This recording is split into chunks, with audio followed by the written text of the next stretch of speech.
Hello and नमस्ते साथीहरू। आज चाहिँ म एउटा सानो फ्यामिली ग्यादरिङको लागि चाहिँ खाना बनाउँदैछु, आफ्नै फ्यामिली है, अरू चाहिँ होइन। अनि म आफ्नै फ्यामिलीको लागि चाहिँ खाना बनाउँदै भिडियो बनाउँदै राखिरहेको छु। यो चाहिँ मेरो न्यू युट्युब च्यानल हो। तपाईहरूले चाहिँ अम्बिका नेपाली सर्च गरेर पनि हेर्न सक्नुहुनेछ है। मेरो चाहिँ भर्खर हो। यदि तपाईहरूले सब्सक्राइब गर्नुभएको छैन भने सब्सक्राइब पनि गरिदिनु होला, अनि लाइक कमेन्ट पनि गर्नु होला है त कस्तो भइरहेको छ, अनि अझै कति गर्नुपर्ने हो, कसरी गर्नुपर्ने, सो मलाई तपाईँहरूकै कमेन्टहरूबाट नै सिकाइराख्नु भएको होस् भन्ने म विनम्र अनुरोध गर्दछु। मैले चाहिँ फर्स्ट स्टेपमा चाहिँ आज प्राउन फ्राई गरेँ। धेरै पछि फ्यामिलीमा त्यति बसेर खाएको थिएन नि त, धेरै भयो थियो दिदीहरूलाई भाउजूहरूलाई नबोलाएर। अनि त्यति बेला चाहिँ साउन्डको मौका पाएर चाहिँ मैले चाहिँ घरमै बोलाएँ। अनि प्राउन फ्राई गरिसकेपछि चाहिँ हामीले अनि पापड पनि फ्राई गरेका छौँ।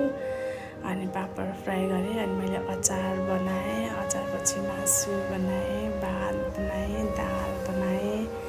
अनि हामी चाहिँ अनि दिदीहरू आइसक्नु भएको थियो। अनि पछि कति वेट गर्दा दिदी चाहिँ 1 बजीतिर आउनुभएको थियो। अनि दिदी आइसकेपछि चाहिँ अनि हामी सबैजना दिदी भिनाजु दिदीको छोरा छोरी आउनुभएको थियो। अनि एकछिन बस्यो, गफ गऱ्यो, गफ गरिसकेपछि फेरि खायो। अनि खाना खाइसकेपछि सबैले मेरो खानाको तारिफ गर्नुभएको थियो। मेरो चाहिँ नाक फुलेर है कहाँ गइसकेको थियो। मैले बनाउने नर्मल तरिका चाहिँ मैले यहाँ राखेको छु साथीहरू, तपाईँ हेर्न सक्नुहुन्छ है त। मेरो यो काँक्रालाई, बन्दालाई अनि मुलालाई चाहिँ मैले नुन लगाएर काटेर भिजाएर राखेको थिएँ। अनि पानी नहालेको, यत्रो पानी निस्केको हेर्नु न साथीहरू, कति धेरै पानी निस्केको के। अनि यसरी हामीले निचारेर सुक्खा बनाएर अचार गरायौँ भने त्यसको स्वाद कस्तो राम्रो आउँछ नि त। अनि त्यत्तिकै बनायो भने त पानी निस्केर साँझसम्म, यदि पाहुनाहरू बोलाउँदा कोही पाहुनाहरू चाहिँ ढिला पनि आइदिनुहुन्छ नि त, त्यो टाइमसम्म त पानी निस्केर खान पनि मन लाग्दैन क्या। अनि त्यही भएर मैले चाहिँ यसरी बनाएँ। पहिला चाहिँ मैले नजान्दाखेरि चाहिँ मैले चाहिँ नर्मल काटेर नै बनाउँथेँ। अनि जब म बनाउँदै गएँ नि, अन्त बनाउँदै जाँदा चाहिँ मेरो अनि अलिकति चेन्ज भयो कि, देख्ने अरू दिदीहरूले मम्मीहरूले भनेको सुनेर अनि देख्दा अनि मैले नि अलि सिकेँ। मैले चाहिँ यो के अरे उसको तिलको धुलो पिसेर राखेको थिएँ। अनि खुर्सानी लसुन पनि एकैचोटि नै पिसिदिएँ कि, किनकि त्यो एउटा पिस्दाखेरि पिसिन्न कि मिक्सरले। अनि एकैचोटि मिक्स गरेर पिसिदिएँ। अनि 5 फुरन र खुर्सानीले थोरै पिसेर राखेर चाहिँ मैले जानेको छु है माथिबाट चाहिँ, किनकि त्यो मलाई चाहिँ त्यो के भन्छ अरे मेथी मात्र हाल्यो भने एकदम तितो लाग्छ कि। अनि त्यही 5 फुरन हाल्यो भने स्वाद पनि अर्कै आउँछ नि त, बास्ना पनि मिठो आउँछ। अनि त्यही भएर चाहिँ मैले यसरी। अनि कागती चाहिँ यो मेरो हस्बेन्डको साथीले पठाइदिनु भएको थियो। अनि यो पनि घरकै कागती हो। आज चाहिँ अरू बेला चाहिँ हामी किनेर नै राखिराख्छौँ। अनि यति बेला चाहिँ ल्याइदिनु भएको थियो, कस्तो राम्रो के, ठुलो रस बसेको घरको त है। घरको भनेको घरकै हुन्छ कि है साथीहरू। यो चाहिँ थोरै नुन हालेँ, स्वादअनुसारको, आफ्नो कति बनाउनु भएको छ त्यही अनुसारले नै हाल्न मिल्छ है। तपाईँहरूले नै घर बनाइराख्नु भएको छ होला। अन्त अचार बनाउनु पनि कतिजनाहरूको त छुट्टै तरिका हुन्छ। मैले चाहिँ यसरी बनाएको छु है। म पनि सानै उमेरमा बिहे गरेको, केही जानेको थिएन, यति आएर नै सिकेको, सबै सासूहरूसँग।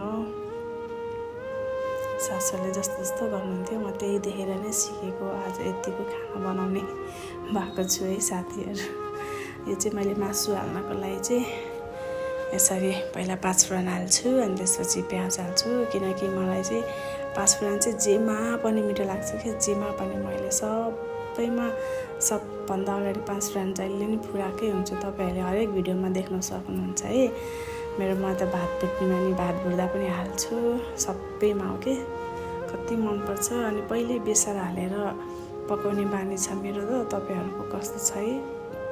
म त पहिले बेसार हाल्छु अनि बल्ल, अनि फेरि पछि बेसार गरेपछि फेरि नुन पनि राखेँ। अनि नुन राखिसकेपछि फेरि मैले मसलाहरू यताउता सबै पिसेको थिएँ। सबै मैले चाहिँ पिसेर राख्छु कि अलरेडी नै।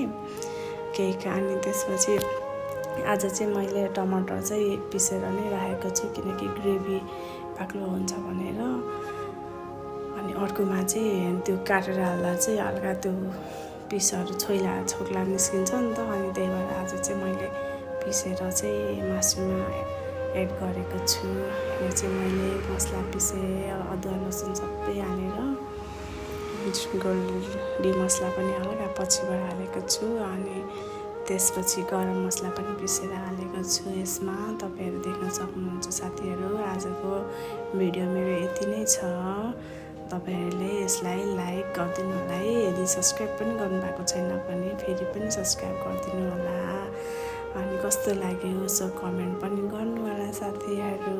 आज चाहिँ हामी यसरी साउन संक्रान्ति चाहिँ मनाइमै। खिचडी चाहिँ म अलि जान्दिनँ, अनि खिर पनि खासै पकाउन आउँदैन, मैले पकाएको छैन कि अहिलेसम्म। त्यो पनि म पछि सिक्दै। साउनमा खाने स्पेसल भनेको त खिर हो। तपाईँहरूले यो पनि भन्न सक्नु होला होइन, तर मलाई चाहिँ खिर बनाउन चाहिँ आउँदैन। त्यही भएर चाहिँ मैले यसरी नर्मल खाना नै बनाएँ साथीहरू। आजको भिडियो चाहिँ मेरो यति नै हो। यो मेरो नयाँ युट्युब च्यानल भएको, यो मेरो च्यानललाई तपाईँले लाइक कमेन्ट अनि सब्सक्राइब पनि गरिदिनु होला। यो चाहिँ मैले धेरैचोटि भनिसकेको छु साथीहरू। आजको लागि यति नै। हजुरको दिन शुभ रहोस्।